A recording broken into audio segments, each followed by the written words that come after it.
Tu connais ça? T'en as déjà entendu parler, non? T'as même écrit des articles là-dessus, je me trompe? Vous avez tort. Vous avez tort d'employer de pareille méthode. Vous verrez. Si vous avez de quoi m'inculper, transférez-moi à la justice. Vous avez 24 heures pour ça. Et vous n'avez pas à me tutoyer. Voilà, t'arrives pas au boulot. Bon, on t'écoute. Où est-ce que t'étais hébergé? Vous avez tort, je parlerai pas. Rien que pour la morale, tu vas avoir droit à une petite giclée.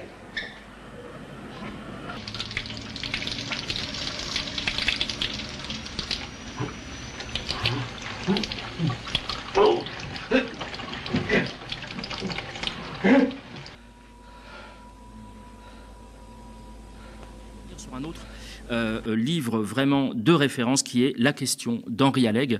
Ce petit opuscule donc est sorti pendant la guerre d'Algérie et a dénoncé la torture en Algérie, notamment faite par l'armée française et dont a souffert Henri Alleg et ce sur quoi il a largement témoigné. Alors pour la petite histoire, les meilleures pages de son livre ont été reprises par l'Humanité à l'époque pour vous donner un peu le contexte et l'ambiance.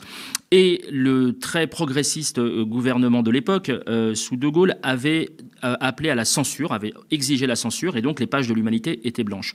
Et donc, qu'ont fait les députés communistes? Ils ont lu des pages de la question à l'Assemblée nationale, et là, très difficile pour le pouvoir de censurer le journal officiel, donc ça a été le moyen de contourner un peu... voilà, et ça donnait l'objet à un célèbre film qui s'appelle également La question, et je vous cacherai pas une certaine admiration pour Henri Alleg, donc qui était un journaliste communiste qui vivait en Algérie, et son combat continue avec une association, alors je vais en faire la promotion, l'association des combattants de la cause anticoloniale, l'ACA, donc qui prolonge ce combat et qui aujourd'hui, avec ce qui se passe notamment à Gaza, prend toute son importance de repenser tout ce qui se passe à la lumière de la cause anticoloniale. Je vous invite vraiment à jeter un œil sur les activités de l'ACA, A2CA, notamment sur les réseaux sociaux.